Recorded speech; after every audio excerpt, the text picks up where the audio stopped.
The day I got laid off, my system uptime dashboard was still glowing a perfect 100%. No red alerts, no server hiccups, no one crying in Slack about batch failures or report lags. It was beautiful, immaculate, and entirely the reason they shoved me out like a Craigslist couch during a divorce. You've done an excellent job, Erica, HR cooed like she was putting a kitten to sleep.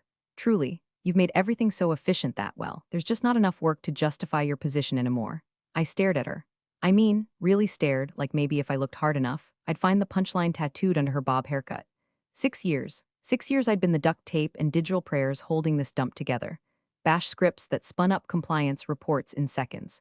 Batch jobs that processed payroll faster than the actual accountants. An alert system so finely tuned it pinged a dev smartwatch before their pipeline failed. But no, I was too good at my job. I'd made it look easy, seamless, effortless, and now I was being thanked for my contributions by being turned into a goddamn cost-saving measure. By the way, if this story feels like it's been ripped from your own cubicle nightmares, do me one favor. Tap that subscribe button. Help me hit my first 10,000 followers so I can keep dragging corporate nonsense into the light, one quiet act of revenge at a time. Anyway, back to the bloodbath. The new COO, Jason, fresh off some MBA clown car, had shown up 3 months prior. He wore too tight shirts, weaponized buzzwords, and an ego inflated by LinkedIn likes. One of those guys who thinks synergy is a personality trait. During his first town hall, he told us, while balancing his artisanal cold brew on the mic stand, if a system runs itself, we don't need a babysitter. Cool, Jason, guess what? You just fired the babysitter and handed the nursery over to the blender. He didn't understand infrastructure. He didn't want to. To him, my scripts weren't elegant, invisible safeguards, they were receipts for dead weight. What no one realized was how many of those scripts had teeth. Not malicious, not dangerous, just fragile, like leaving a bowl balanced on the fridge. Bump the door wrong, it crashes. Look away for too long, say goodbye to your leftovers and the dog's peace of mind. Take the backup handler. I built it after our outsourced vendor failed to restore 2 years of archived emails. I coded a new system in a weekend, wrapped it in an autodoc tool that generated HTML manuals nobody ever read. It even emailed a summary to IT once a week. Buried in that doc on page 14 under manual execution flags was a single line. Bypass auto equals true, disables scheduled backups unless flag is toggled manually. It was there. Documented, transparent. It even had a note, use only when maintenance requires temporary suspension. Reset ASAP, nobody ever used it. Nobody even knew it was set to true because I set it once during a dry run. And then they laid me off without reviewing a single configuration. My access didn't vanish immediately.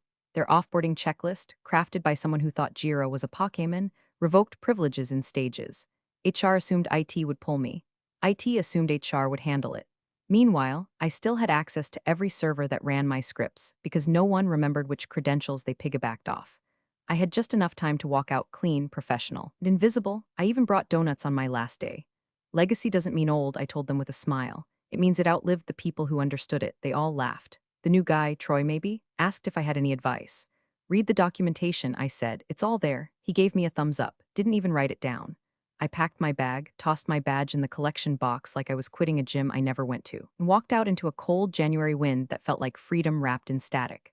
My face was calm, my pulse steady, but inside, I was a matchbook with one stick left and someone just struck it. It was a Tuesday. Of course it was a Tuesday. Tuesdays are the beige wallpaper of betrayal. You don't expect decapitation before lunch on a weekday that bland, but there I was, summoned to conference room C like a dog being called in from the yard. No subject line, just quick sync, I already knew. The HR rep was new, young, still believed in phrases like work-life balance and company culture. She greeted me with that damp, forced smile they teach in HR school, like she was about to offer me a mint and a hug instead of a bullet. Erica, thanks for coming in. First, I want to say we're so impressed by what you've done here. Ah, the eulogy tone. You've streamlined over a dozen systems, removed redundancies, and, frankly, created something really beautiful. And there it is. The guillotine clanks into place. You've essentially automated yourself out of relevance. I blinked. Automated myself out of relevance. Like I was a dishwasher that cleaned too well and made the chef feel bad. Excuse me, I said, keeping my voice level, just the right shade of polite disbelief. She gave a rehearsed little head tilt. It's a good problem, really. You built systems that maintain themselves. You've essentially completed your project. I let out a short laugh. I wasn't aware my career had a deliverable. She flinched, probably sensing I was about to pivot from professional to burning this place down with my eyes. So she reached for the corporate pacifier. Now, I do want to clarify this isn't technically a termination. You haven't been fired. You fulfilled your objectives and well. With no new scope identified, no new scope. Like I was some overpaid Excel formula that spit out no value if not constantly fed. So, no severance? I asked just to confirm the punchline. She folded her hands, suddenly very interested in her own cuticles. Since this isn't classified as a dismissal, there's no severance package outlined under the existing terms. Existing terms. Cute. I nodded, smiled, even made a joke. Well, guess this is what happens when you design yourself out of the apocalypse. She didn't get it, but she laughed anyway, one of those polite, brittle little noises that echoes off glass walls like a ghost's cough. They handed me an exit packet printed in Comic Sans. Swear to God, like my 6 years of labor deserved the typographic equivalent of a fart noise. Of course, she added, your access will be disabled shortly. IT has the handover list. Shortly, which meant not yet, which meant opportunity. See, the beauty of quiet infrastructure work, the real magic, is no one remembers how you hook things up. They just know it works. My scripts ran under service accounts I'd provisioned myself. Documentation was on the backlog. Credentials were stored in encrypted blobs only I decrypted, on machines only I maintained. They could remove me from the building. But the building still whispered my name. As I walked out, packet in hand, dignity clinging to the corners like lint, I passed Jason in the hallway. He gave me a tight smile. No hard feelings, Erica. The system's in good hands now, of course, I said. I'm sure it'll run itself. He chuckled, oblivious. But deep inside, a door slammed shut, and behind it, something started to coil. Humiliation, when compressed long enough, starts to crystallize. It stops weeping and starts thinking. Planning, it stops being hurt and starts becoming math. It wanted a clean-up script. One last little thing before I packed up my cactus and left them to their spreadsheet gods. We just need a quick wrap-up utility, Troy said. Troy, the human post-it note. Barely out of diapers and already mansplaining log rotation like he invented Bash. Something to archive logs, clear out temp directories, tidy up dangling configs, basically a digital janitor pass. A symbolic gesture, a pat on the head before exile. Final feather in the cap of the woman who made herself obsolete. Sure, I said, smiling like a waitress who's just been told to smile more. I spent the morning writing it, even brought my own coffee in a thermos that said I void warranties. They thought it was ironic. It wasn't. The script was a thing of beauty, commented, modular, elegant enough to make a Linux kernel blush. And tucked inside, right where no one would ever look unless they really knew what they were doing, was a loop, a conditional, technically, no errors, no warnings, just a soft whisper in the logs, backup flag not set, skipping. Looked like everything executed cleanly. Log cleanup, white heavy checkmark temp clear, white heavy checkmark backups, well, they'd look like they ran, timestamps updated, output folder touched, but the data, not a byte copied. It wasn't sabotage, it was conditional logic. Documented, traceable, signed off in the pull request by Troy himself, who had the attention span of a fruit fly on Monster Energy. And the cherry on top? A tiny cron job nested inside a nested config repo. It checked the flag every week just in case someone got smart and turned it on. If the flag didn't exist, it just kept skipping. Quietly, invisibly, like a priest ignoring sin in confessional. I handed the repo to Troy with a laminated handover checklist. He beamed. You really left us in a good place, he said, eyes skimming my readme without understanding a damn word. I said. Even Jason stopped by, clapped me on the shoulder like we were frat brothers and he didn't just kick me out of the airlock. Erica, seriously, thank you. You left a legacy here. People will be using your scripts for years. Let's hope they know how, I said. He laughed, thought I was being humble. There were handshakes, awkward hugs, cards signed with things like you're a rock star, and don't be a stranger, which I immediately tossed in the trash outside. Legacy? Sure, but legacies rot too when you don't water them. And they just fired the last gardener. As I shut down my workstation, I glanced just once at the timestamp in /etc/cron d/cleanup routine. First trigger in 30 days. Right after month-end backup retention hits its purge threshold. Perfect. I logged out. Walked out, no tears, no rage. Just the clean, surgical silence of someone who's already 10 moves ahead and sharpening the scalpel. The farewell script was signed, sealed, and deployed, and the clock was ticking. The silence after a clean escape hits different. No Slack pings, no Monday all hands. No fake birthdays with sheet cake that tastes like recycled toner. Just the hum of my own server rack in my living room and the occasional meow from Poe. I cat with trust issues and a permanent judgmental squint. I didn't waste time. 3 weeks after my non-termination, I filed the paperwork for my LLC. Named it Zero Flag Consulting, a little nod to the script clause that was now quietly disarming an entire Fortune 500 backup framework like a sleeping landmine. The irony kept me warm at night. My first client? One of my old employer's competitors. Let's call them Greystone Finance. Bit stodgy, a bit paranoid, but rich with legacy systems and terrified of becoming the next cautionary tale on Wired. We met in a beige boardroom that smelled like expired ambition. I wore a navy blazer and smiled like I hadn't just been corporate roadkill. Their CIO leaned in, fingertips steepled. We're told you understand risk intimately. I lived inside it for 6 years, I said. I know where people get lazy, especially with backups. He nodded like I'd just recited the Dead Sea Scrolls. They brought me on for a 60-day audit. I ended up rewriting half their backup architecture and flagging 6 separate points of silent failure. All of it logged, all of it redundant, triple-checked, human-proof. By month's end, I had a glowing testimonial, a retainer, and a private Slack channel named #ericafixezol. Satisfaction? Yeah, it crept in. Not loud, just a low purr. Like the hum of servers doing exactly what they're told. I was earning triple my old salary, setting my own hours, drinking coffee that didn't taste like burnt apologies. But vengeance? That lived under the floorboards, still twitching, still whispering. One afternoon, while updating retention policies for Greystone's HR logs, I got a notification on my professional LinkedIn. A post from my former employer, glossy graphic, corporate font, smug blue and gray color palette that says, "We believe in efficiency until we don't." Celebrating streamlined ops. Thanks to internal innovation and strong leadership, we've optimized our systems and reduced operational overhead by 28%. Excited for what's ahead. There was a photo of Jason, smiling like a man who just found a 20 in his khakis. Strong leadership, I muttered, sipping my coffee. Strong like two-ply toilet paper. They didn't name me. Of course not, I was a ghost, a set of scripts, a whisper in the repo. But I was the 28%, and that 28%, that was the space between stable infrastructure and catastrophic loss. I saved the post, not out of spite, more like documentation, a progress marker. Exhibit A, meanwhile, my own calendar filled up. Word got out. Quietly, deliberately. People like me don't shout, we circulate. She's the one who tells you what your CTO won't. She builds systems that survive vacation brain. Her alerts catch fire before the fire starts. They weren't wrong. My invoices were clean. My code was cleaner. And every time I typed a retention policy or built a backup plan, I remembered that little flag in /etc/sysconfig, the one still quietly blinking like a forgotten lighthouse. 30 days, they didn't know it yet, but they were already running on borrowed time. And I was right on schedule. On day 29, the system started coughing. It was small at first. Just a weird Slack thread in the DevOps channel, buried between some intern asking where the bathroom keys were and someone arguing about Jira ticket colors. Anyone know why the QA logs from last week are empty? No one answered for 6 hours. Then Troy, bless his gluten-free, half-zipped Patagonia soul, chimed in, ignore it. The system auto-manages. Might just be pruning, might just be pruning. That phrase, man, like digital necrosis is just a little spring cleaning. I could see the reply in his tone, smug, distracted, probably typing one-handed while sipping a turmeric latte. Meanwhile, /var/log/transactions had already quietly eaten its own tail and burped out a cheerful no entries found. I didn't say anything, obviously. Just watched. Good ghost never knocks before the haunting. See, I'd left behind something deceptively delicate. That hidden cron job I planted, it wasn't malicious, it was just honest, it followed orders. Every 7 days it checked for the backup flag. If the flag wasn't set, it skipped, logged the skip, patted itself on the back, and moved on. No drama, no errors, just obedience. And on day 29, it had done what it always did, nothing. But now the cracks were showing. Not enough to panic yet. One department, something in legal ops, started seeing missing data. Audit trails that ended mid-sentence.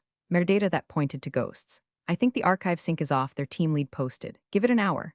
These things resolve, someone replied. These things resolve. Like data loss is just a phase, like puberty or crypto.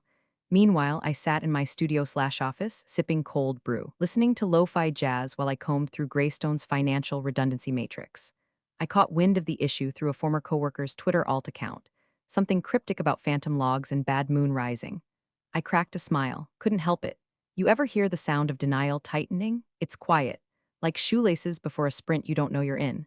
And inside that building, you could almost feel the air get heavier, that kind of pressure you get before a thunderstorm hits, when everyone's pretending the clouds don't look angry yet. Someone in operations reopened an old Jira ticket about intermittent discrepancies. They closed it 10 minutes later with the note, couldn't reproduce.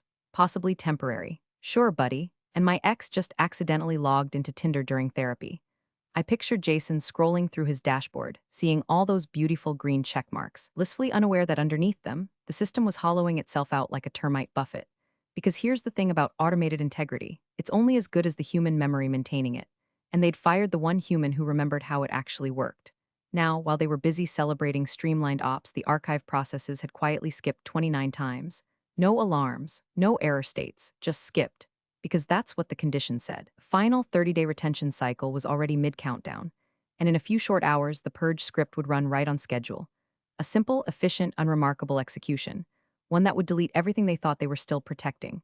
Transaction histories, HR incident logs, payroll backups, configurations, DNS maps, legal document revisions, gone, and no one would even know it happened until they went looking. Tick, tick, tick. It hit just past midnight. The system did exactly what it was told to do. Nothing more, nothing less. No fireworks, no klaxons, just the quiet precision of logic unfolding like a guillotine.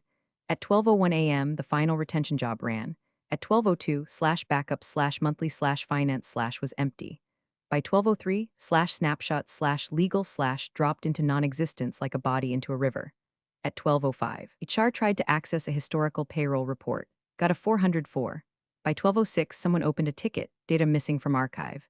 By 12:08, panic had an official Slack channel. It didn't hit all at once. It was more like a domino fall, slow and methodical, each department discovering their slice of hell with escalating disbelief. Accounting couldn't restore Q1 audit trails. HR couldn't pull performance reports for compliance checks. Legal tried opening a contract review from last month and got a blank folder, timestamped but empty. The ops team thought it was a mount issue, then a permission issue, then a sync issue, then a someone must have accidentally deleted something issue. But nothing had been deleted, not in the traditional sense. It had been skipped, every week, for 30 days.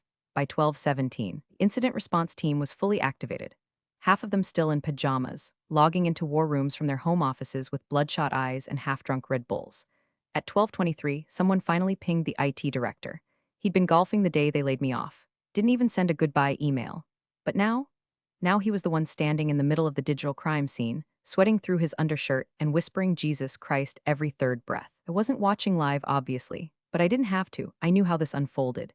I'd seen it in dry runs, stress tests, simulation environments. Except this time it wasn't a test. They found the script around 12:41. The cleanup SH file, documented, signed off, timestamped, reviewed. They ran it through 3 different threat scanners. Nada. They pulled it into a sandbox, still nothing. It wasn't malicious, it was just elegantly incomplete. One of the engineers, probably Troy, poor bastard, finally noticed the conditional. That's it. No sabotage, no payload, no ransomware, just logic. Simple, cold-blooded logic. A choice unmade, a flag unset, a silence no one questioned. And now, their data was gone, all of it, not overwritten, not encrypted, just quietly unpreserved. Auto-purged by the same policies they praised as efficient. What was once living infrastructure was now just bone, dust, and denial. At 1:03 a.m., someone reportedly vomited. IT director, according to the Slack logs a friend leaked me, right there at his desk, threw up on his keyboard during the emergency call. They brought in an external recovery firm by 2:00 a.m., but there was nothing to recover. The RAID arrays were intact. Storage was healthy. Nothing had crashed. It had all been intentionally bypassed by a system they greenlit, praised, and signed off on. By 3:00 a.m., a non-zero number of employees had locked their social media and scrubbed their LinkedIns. Jason, nowhere to be seen, and Erica, I was asleep. Soundly. Poe curled beside me, purring like he'd just avenged a ghost. There's a specific kind of silence that follows a catastrophe no one understands. A stillness too clean, too sterile. Like a hospital waiting room after the flatline. They didn't know what hit them, but they would, soon. By sunrise, the only backups left were the ones in their bowels. The Monday morning meeting was canceled, replaced with an all-hands-marked mandatory video on. Cameras flipped on across a grid of pale, twitchy faces. Legal was there, so was PR. Even Jason crawled out of whatever ego cave he'd been hiding in, suddenly looking like a man who'd aged a decade in 4 hours. Nobody said it out loud, but the truth hung in the air like mold on drywall. They'd lost everything. Every audit trail, compliance log, transaction receipt, and configuration file dating back more than 30 days had been irreversibly purged by their own streamlined system. And now, the vultures were already circling. The first regulatory ping came from FINRA, then the SEC, then a data privacy watchdog in Europe. They'd had a few EU clients, just enough for GDPR to rear its terrifying head. At 10:14 a.m., a general counsel from legal finally asked the question everyone else was praying someone else would. Who wrote the scripts? Silence.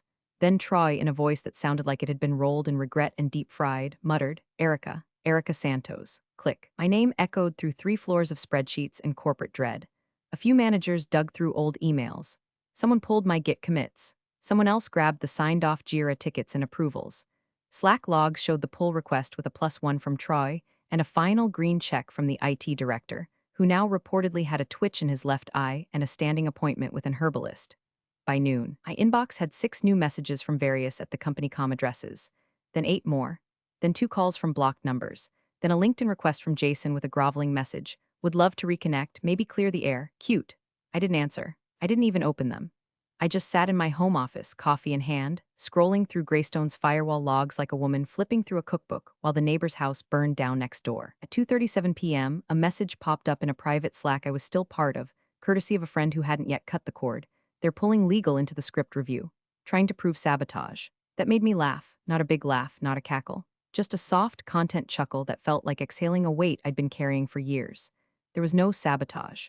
What they found instead, in a neat folder titled Handover Exit Package, was a signed-off document, dated, timestamped, approved. It stated in clear, corporate-safe language that all scripts, automation tools, and system configurations prepared by Erica Santos have been reviewed and accepted by the IT department and management as final. No further modifications required. Legal read that line 4 times. It was ironclad, buried in the standard HR paperwork. They'd absorbed the liability the moment they cut me loose. No one had checked the fine print. No one ever does. By late afternoon, the company's stock took its first hit. Only 3%, enough to raise an eyebrow on CNBC's sidebar. But the real hemorrhage was internal. Their top 5 clients had been notified. Due to an unforeseen technical issue, we've experienced partial archival loss, blah, blah, blah. Corporate poetry for "we lost your money" trail and can't prove we didn't. 2 hours later, word leaked to a trade publication. Headline: streamlined out of existence. Major finance firm suffers silent data wipe. They didn't name me, but the smart ones, they knew. And me? I was sitting in the sun, laptop closed, watching Poe chase a sunbeam across the rug while Miles Davis played in the background.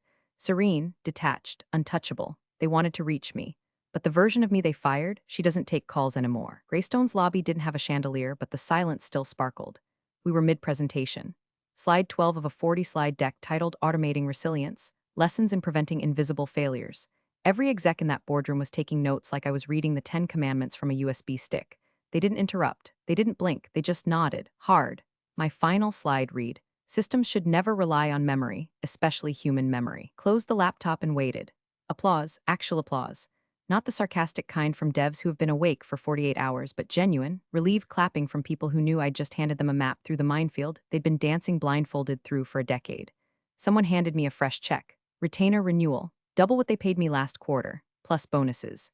Plus travel fees for a flight I didn't take because I preferred to work from home. And socks. Afterward, in the elevator, the CFO leaned over and asked casually, "Did you hear?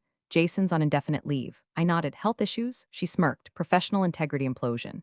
Word is he hyperventilated during the regulator debrief and started shouting about flags and sabotage. We shared a quiet laugh as the elevator dinged. I didn't gloat. I didn't need to. The man had nuked his career with the same smug finger he used to fire me. By the time I got home, there was a new email in my zero flag inbox. Subject: urgent recovery support needed from my former employer. Signed by their acting CTO. A desperate tone. It was polite but bleeding at the edges. "We're currently reassessing our infrastructure strategies. We'd appreciate a conversation regarding potential consulting engagement for data recovery and future-proofing." Future-proofing. Adorable. I forwarded it to my assistant with a note: double the rate. Add a nausea clause. The clause reads: a 12% surcharge will be applied to any engagement involving infrastructure that caused public vomiting or reputational loss. They accepted. 30 minutes later, I opened the invoice template, updated the totals, included the legal paperwork, and attached a 2-page consulting scope that included system hardening, compliance guardrails, and yes, backup flag conditioning. I paused for a moment, just a breath. Poe was curled up in the window beside me, snoring like a small motorbike. Outside, the wind barely stirred. Inside, soft jazz played low like the background to someone else's movie. Someone who finally got the last word. I clicked send. Invoice delivered. Closure achieved. And somewhere in an office built on bullet points and bad decisions, someone just opened that email and tasted bile. Appreciate you sticking around, you legends of the break room. Subscribe for more chaos. Let's make your old managers spill their coffee in fear.